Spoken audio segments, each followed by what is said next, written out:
করে চলে। আজ একজন লেখক আমাদের সাথে আছেন যার কাছ থেকে বইমেলা, তার লেখনী এবং আমাদের সমসাময়িক বাস্তবতা নিয়ে আমরা জানবার চেষ্টা করব। আমাদের সাথে আছেন লেখক মনি হায়দার। শুভ সকাল, স্বাগত সকালের বাংলাদেশ। শুভ সকাল।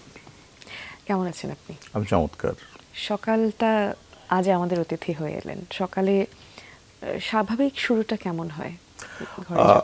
যেহেতু আমি একটু লেখালেখি করি, সাধারণত একটু গভীর রাতে ঘুমাই 2টোর পরে, তো সুতরাং সকালে উঠতে একটু দেরি হয়। আচ্ছা, এবার ভাষার মাস একটা ভিন্ন প্রেক্ষাপটে এসছে এবং বইমেলার উদযাপনেও কিছুটা পরিবর্তন, সংযোজন আমরা এবার দেখব। লাল, সাদা এবং কালো এই তিনের মিশেল ঘটেছে। কেমন দেখছেন পুরো বিষয়টিকে?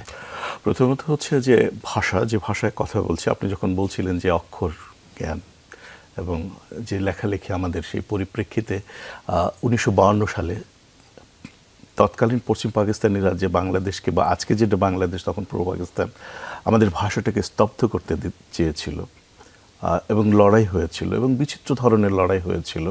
এমনকি সেই লড়াইটা তখন আজকের মতো এত টেকনোলজি ছিল না। যুগের আপনি শুনলে অবাক হবেন যে মোরেলগঞ্জ বলে একটি জায়গা আছে আমাদের বাগেরহাটের দিকে, একটা মোরেলগঞ্জ, সেইখানের একজন তেল ব্যবসায়ী, তার নাম ছিল মোশাররফ হোসেন।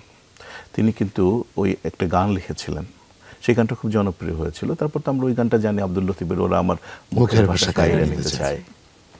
তো সেই পরিপ্রেক্ষিতে যারা জীবন উৎসর্গ করেছেন এবং যাদের জীবনের বিনিময় আছে এই বাংলা ভাষায়, আপনি এবং আমরা, প্রায় কোটি কোটি মানুষ আমরা বাংলায় কথা বলছি, লিখছি, আমাদের স্বপ্ন বিনিময় করছি, তাদের প্রতি গভীর শ্রদ্ধা নিবেদন করছি, গভীরতম শ্রদ্ধা নিবেদন করছি সকল অন্তর থেকে, অনুভব থেকে, অনুভূতি থেকে।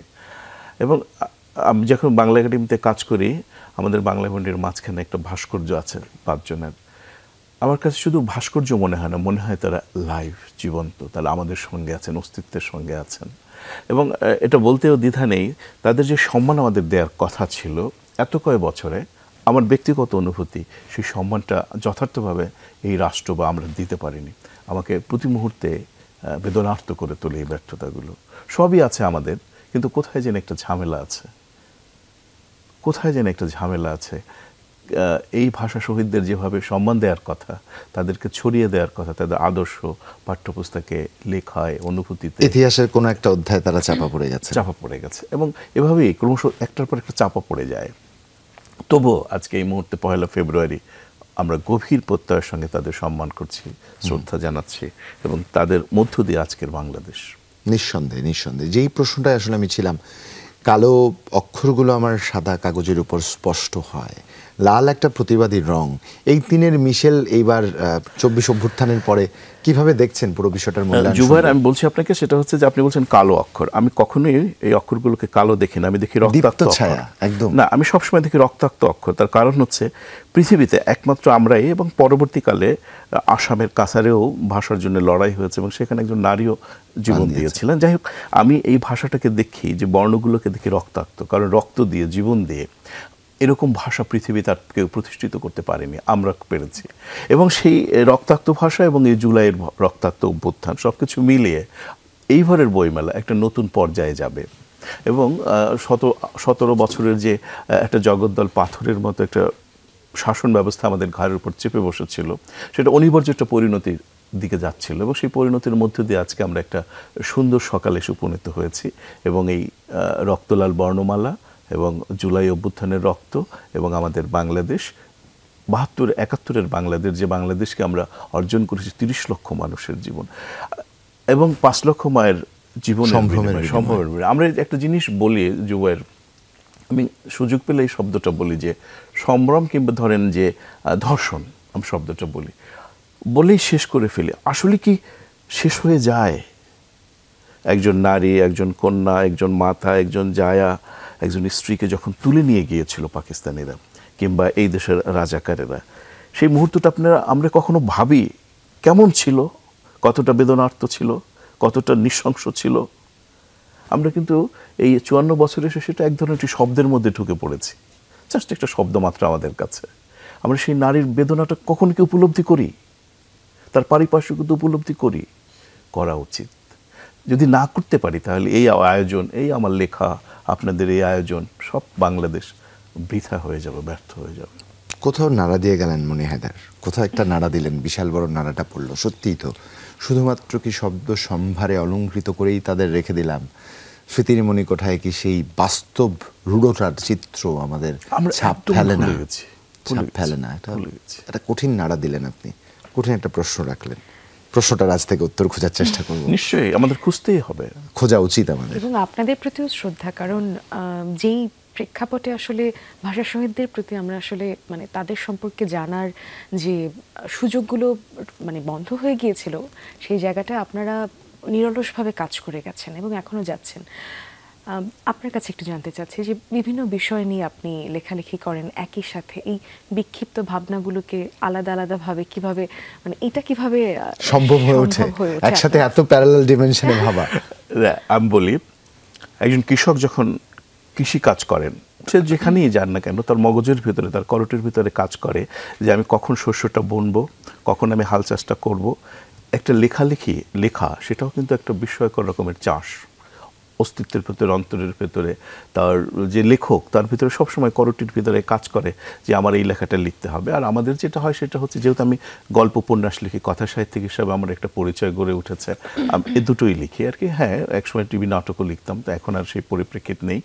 তো গল্পগুলো আমার মগজে কাজ করে সব সময়। আমি যখন খুব মুমূর্ষু সময় থাকি তখনও গল্প আমার মধ্যে কাজ করে, আমি যখন খুব আনন্দে থাকি তখনও গল্প কাজ করে, উপন্যাস কাজ করে। তো সুতরাং এই লিখতে কোনো সমস্যা হয় না। এবং বরং আমি যেটা বলি, আমি কিন্তু আপনাদের এটা বলি, শৈশবে আমি যখন অষ্টম শ্রেণীতে পড়ি তখনই আমি সিদ্ধান্ত নিয়েছি আমি লেখক হব। বাহ! এবং এই যে আমার লেখাটা পড়ে আপনি অনুপ্রাণিত হয়েছেন? না, সেটা এটা বলি যে এই যে আমার নামটা মনি হায়দার, আমি নামটা কিন্তু আমি নিজে চেঞ্জ করেছি। আচ্ছা। নবম শ্রেণীতে রেজিস্ট্রেশন করেছে এই কারণে, আমার কাছে আমার যে নামটা ছিল সেটা আমার কাছে তখনকার সময়, আমি কিন্তু একটা প্রত্যন্ত গ্রামের ছেলে, একমাত্র মাধ্যম ছিল আমাদের ট্রানজিস্টার, যেটা আপনারা পাননি। ট্রানজিস্টার শুনেছি প্রতিদিন সকালবেলা, দুপুরে, রাতে, আর পত্রপত্রিকা পড়েছি যেটা হাতের কাছে পেয়েছি। আর আমার বাড়িতে আমার বড় ভাই বিশ্ববিদ্যালয়ে পড়তেন, তার বাড়িতে আমি একটা বই পাই। আমার ধারণা যে আমার বড় ভাই রুহুল আমিন, তার লেখক হওয়ার খুব ইচ্ছে ছিল এবং তার আমি লেখালেখি দেখতামও, কিন্তু কালের ক্রমে তিনি হননি। কিন্তু ওই বই পড়ে পড়ে আমার ভেতরে এক ধরনের, ধরুন সেই সময় আমি নজিবুর রহমান সাহিত্যের রত্নের আনোয়ারা পড়ে ফেলেছি, মাসুদ রানা পড়ে ফেলেছি, আমার রানা হওয়ার খুব ইচ্ছা ছিল সেই সময়। তারপর ধরুন এরকম আরো অসংখ্য উপন্যাস পড়ে, আর ইমদাদুল হক রচনা বলে আমি সেই সময় পড়ে ফেলেছি, আব্দুল্লাহ আমি সেই সময় পড়ে ফেলেছি। হয়তো অনেকটা বুঝি নাই, অনেকটা বুঝেছি, কিন্তু পড়া হয়েছে। বুঝতে বুঝতে আমার মনে হয়েছে যে লেখক হওয়া ছাড়া আমার সামনে আর কোনো পথ নেই। এবং তারপর যে নামকরণের বিষয়টি বললেন, মনি হায়দার কেন বাছাই করলেন? এটা একটা খুব ইন্টারেস্টিং গল্প আছে। আমি যখন আমাদের এলাকা হচ্ছে গ্রাম, পিরোজপুরের ভান্ডারী উপজেলা, একদম নদীর পাড়ে, কচা নদীর পাড়ে আমার বাড়ি। তো আমি ওই ভান্ডারী উপজেলায়, তখন ছিল থানা, পত্রিকা কিনতে যেতাম ধরুন। আর সেই সময় আমাদের এখনো আছে যে আমরা বাইরের বই পড়ছি, অর্থাৎ ক্লাসের বাইরের বই, এটা কিন্তু খুব অপরাধ ছিল।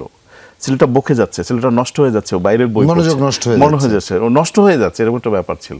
তো আমি তো চুরি করে বইগুলো পড়তাম আর ওই পত্রিকা পড়তাম। পত্রিকার মধ্যে একটা নাম তখন খুব জল করতো, তার নাম হচ্ছে জিয়া হায়দার। দুটো শব্দ, তো এই দুটো শব্দ আমার মধ্যে খুব কাজ করেছে। তখন আমার নাম মনিরুল ইসলাম, আমি ওইটা থেকে মনি নিলাম আর এদের হায়দার। তখন তো জানতাম না এরা এত কয় ভাই। কি চমৎকার, মানে কৌতূহলী মনের জিজ্ঞাসা এবং জিজ্ঞাসার উত্তর খোঁজার চেষ্টা। মনি হায়দার সেই একটা জায়গা থেকে বর্তমান সময়ে এসে আবার দাঁড়াতে চাই। সমসাময়িক সময় অনেকগুলো চরিত্র নিয়ে ভাবেন, চরিত্রগুলো তালগোল পাকিয়ে যায় কিনা, এবং সেই চরিত্রগুলো আজ এবার কি শিরোনাম, মানে কি মলাটে বাজারে আসছে, মানে বইমেলা আসছে?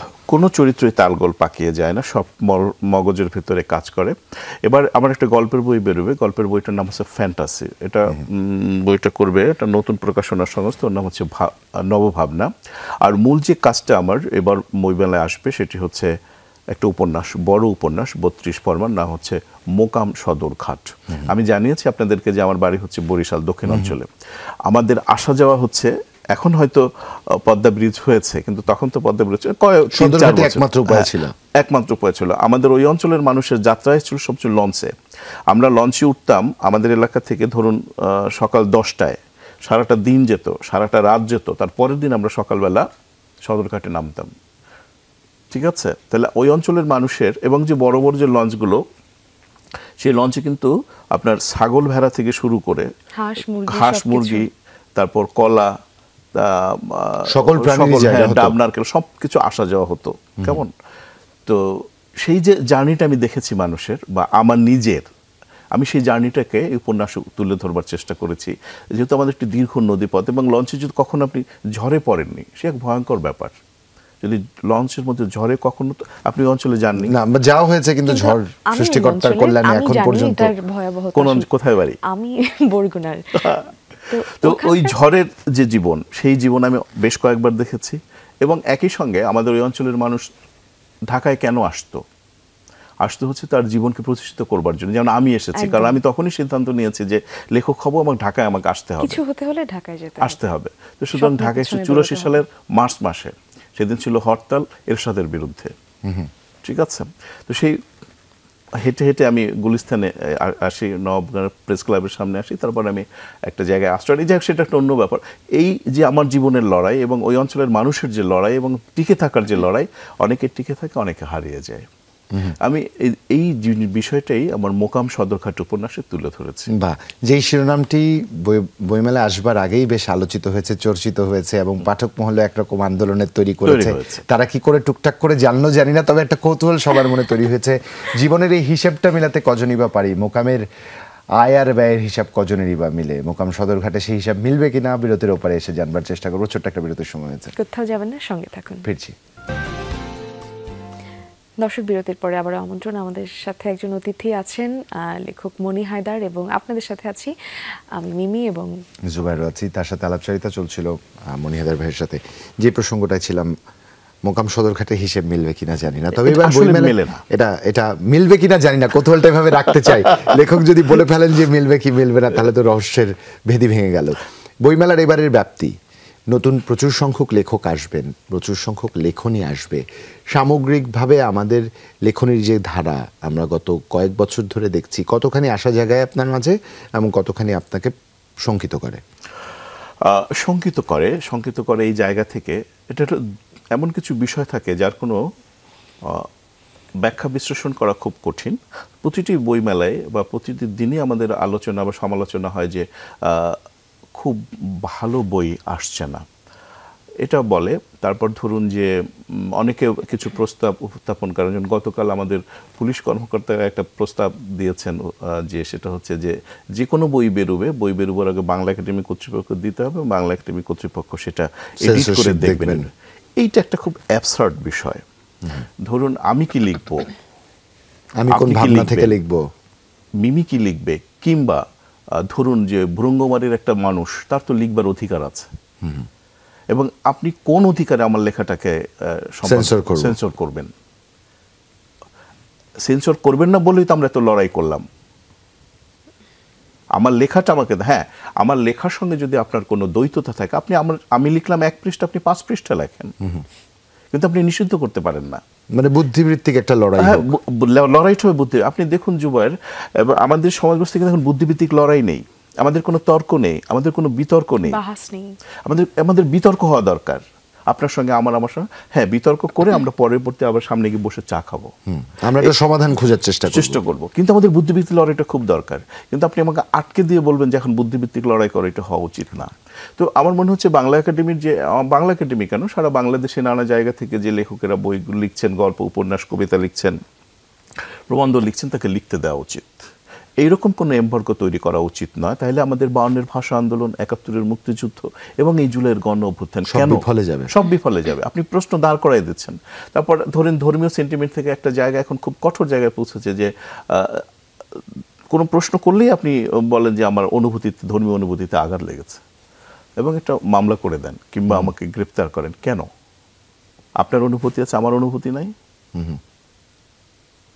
বরং আপনি যেটা করতে পারেন সেটা হচ্ছে যে আমার লেখাটা বা কোনো লেখকের লেখা বা তার প্রশ্ন যদি আপনার কাছে অনুভূতি সম্পন্ন হয় বা আঘাত দিতে, আপনি 5টা লাইন লেখেন, আপনি 10টা লাইন লেখেন, 10টা বই লেখেন, আপনি প্রমাণ করেন যে আমি ভুল বা আমি আপনাকে উদ্দেশ্য প্রণোদিতভাবে আঘাত করেছি, যেটা একটা ব্যাখ্যা রয়েছে, লিখে প্রমাণ করেন। তাইলে বুঝবো আপনার করটির ভিতরে, মননের ভিতরে, মগজের ভিতরে কতটা মেধা আছে, কতটা শানিত শক্তি আপনি ধারণ করেন।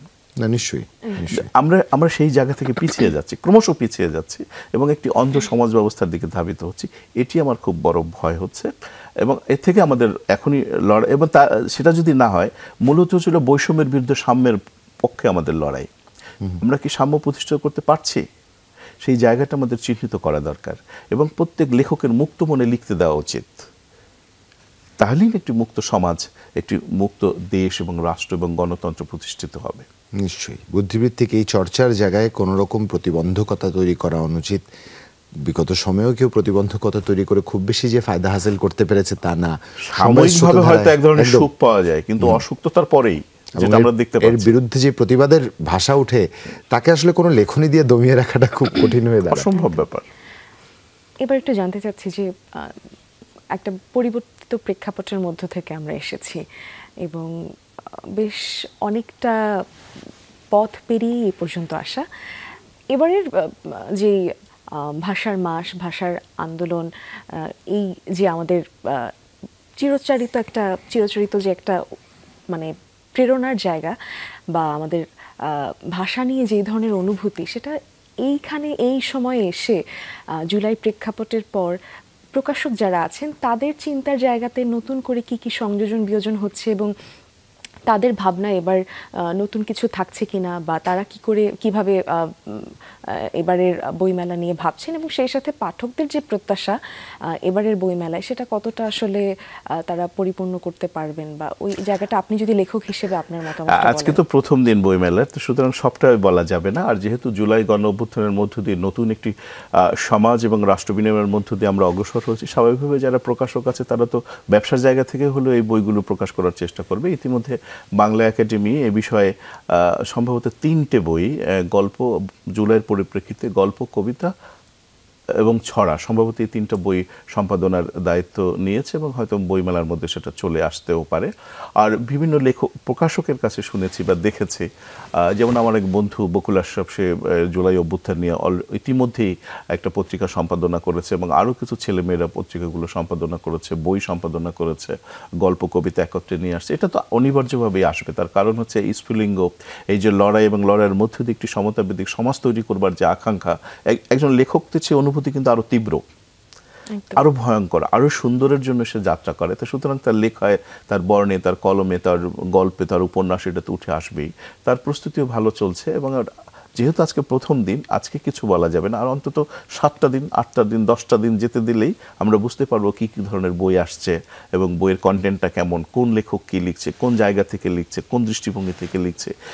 এবং এর সঙ্গে যেটা হচ্ছে যে মুক্তিযুদ্ধ, 1971 সালের যে মহান মুক্তিযুদ্ধ, সেই মুক্তিযুদ্ধ, এরশাদের বিরুদ্ধে যে অভ্যুত্থান এবং এই যে অভ্যুত্থানে সবকিছু মিলিয়ে একটা নতুন প্যারালালের মধ্যে আমরা প্রবেশ করেছি।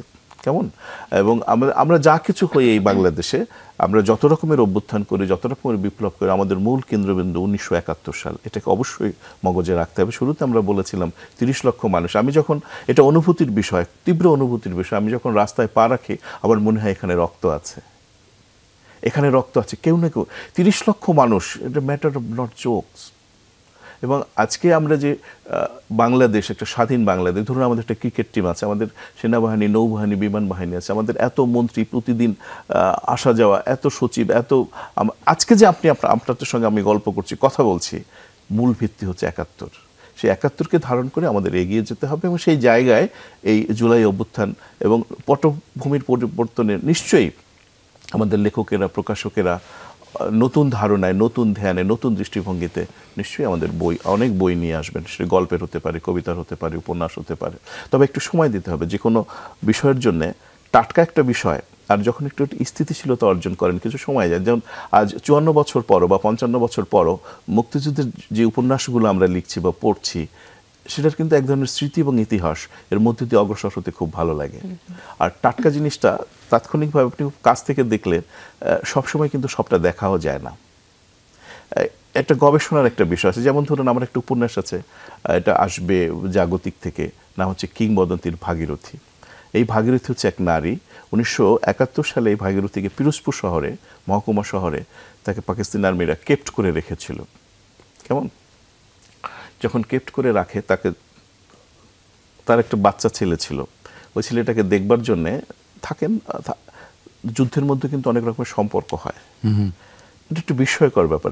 লেখক হলে এই বিষয়গুলো যখন বুঝি, দ্বিতীয় বিশ্বযুদ্ধের পটভূমিতে, বাংলাদেশের ৭১-এর পটভূমিতে যখন গল্প উপন্যাস পড়ি কিংবা ইতিহাস পড়ি, তখন অনেক বিস্ময়কর ব্যাপার জানতে, সেটা সত্যিকার অর্থে বুঝতে পারবেন না যে মানুষের মধ্যে সম্পর্ক কখন কিভাবে দানা বাঁধে। তো সেই ভাগীরথী একজন মেজরকে রিকোয়েস্ট করে তার বাচ্চাটাকে দেখতে যায়। কথা ছিল যাবে এবং আসবে। তো আসতে ওই সময় মুক্তিযোদ্ধাদের সঙ্গে তার একটা যোগাযোগ হয় এবং মুক্তিযোদ্ধাদের সে কিছু ইনফরমেশন জানায় যে পাকিস্তানিরা ওই দিন এখানে আক্রমণ করবে। মুক্তিযোদ্ধারা অ্যাম্বুশ করে রাখে, কিছু পাকিস্তানি আর্মি মারা যায়। ওরা এটা বুঝতে পারে যে ভাগীরথীর জন্য এই ঘটনাটা মুক্তিযোদ্ধারা জেনে গেছে এবং ভাগীরথীকে যে শাস্তিটি দেয় পৃথিবীর ইতিহাসে একটি অনন্য শাস্তি, নিকৃষ্টতম শাস্তি, সেটি হচ্ছে যে ওকে একটা জীবের পিছনে বেঁধে তারপর পুরো পিরোজপুর রাস্তায় ঘুরিয়েছে এবং রাস্তার উপর সে কিন্তু থেতলে গেছে, তার মাংস একটু একটু করে ঝরে পড়েছে। সেই উপন্যাসটা নিয়ে, সেই ঘটনা নিয়ে আমি উপন্যাস লিখেছি, কিংবদন্তির ভাগীরথী। এই ভাগীরথী মধ্য দিয়েই তো বাংলাদেশ এবং সব ভাগীরথীকে আমরা চিনতে পেরেছি, এর নামও জানতে পারিনি আমরা। এবং সেজন্য অনেক বছর পরে হয়তো গেজেটে তার মুক্তিযোদ্ধা হিসেবে তার নাম আসছে। এতদিন কেন আমাদের অপেক্ষা করতে হলো? কেন অপেক্ষা করতে হলো? কি অপরাধ ছিল? আমরা কি, ধরুন আপনার যদি হাত কেটে যায়, আপনি ব্যথায় কিভাবে চিৎকার করে ওঠেন? সেই নারীর, সেই মায়ের, সেই জননীর প্রতি মুহূর্তের বেদনাটা একটু অনুভব করার চেষ্টা করেন। অজস্র বেদনা, অজস্র রক্তপাতের মধ্য দিয়ে এই বাংলাদেশ। সুতরাং এই বাংলাদেশকে আমাদের ধারণ করতেই হবে এবং একই সঙ্গে এই জুলাইকে ধারণ করতে হবে, ৫২কে ধারণ করতে হবে। তারপর আমরা বাংলাদেশকে এগিয়ে নিয়ে যাব বর্ণে, শব্দে, গানে, নৃত্যে, নাটকে, অভিনয়, সিনেমায়। তাইলে না বাংলাদেশ পরিপূর্ণ হয়ে উঠবে, যে বাংলাদেশের স্বপ্ন আমরা দেখি। বাহ, মনিহাদা চমৎকার। আপনার কথাগুলো মন্ত্রমুগ্ধ হয়ে শুনছিলাম। আপনি যত সুন্দর লেখেন ঠিক তেমনটা সুন্দর করে আপনি বলেন, কি অসাধারণ। একটা ঘোরের মধ্যে ছিলাম। প্রকাশকদের জন্য শুভকামনা। একটা বাড়তি চাপে আপনারা পড়তে যাচ্ছেন, নিঃসন্দেহে আজ থেকে সেই চাপ শুরু হচ্ছে। লেখকদের একটা অন্যরকম মেলা বসবে, পাঠক চিত্তের অন্যরকম আনন্দ আজ খেলে যাবে পুরো বাংলা একাডেমি থেকে সমগ্র বইমেলা চত্বরে, যার ব্যাপ্তি এবছর বেড়েছে। মনিহাদার আপনার জন্য শুভকামনা। একই সাথে শুভকামনা বইমেলার সাথে সম্পৃক্ত সংশ্লিষ্ট সকলের জন্য। এবং দর্শকদের বলতে চাই, আজ দিন এসছে পাঠক হয়ে একটা মাস জ্ঞান গঙ্গায় ডুব দেওয়ার, বলছিলাম বই সমুদ্রে ডুব দেওয়ার কথা। যে যার পছন্দের মতো বই খুঁজে নেবেন, এই প্রত্যাশা রেখে আজকের মতো এখানে বিদায় নিচ্ছি। ভালো থাকবেন সবাই। এবং যাদের নতুন করে আজ বই আসতে যাচ্ছে তাদের জন্য বাড়তি শুভেচ্ছা জানিয়ে শেষ করছি। ভালো থাকবেন। শুভ সকাল। শুভ সকাল।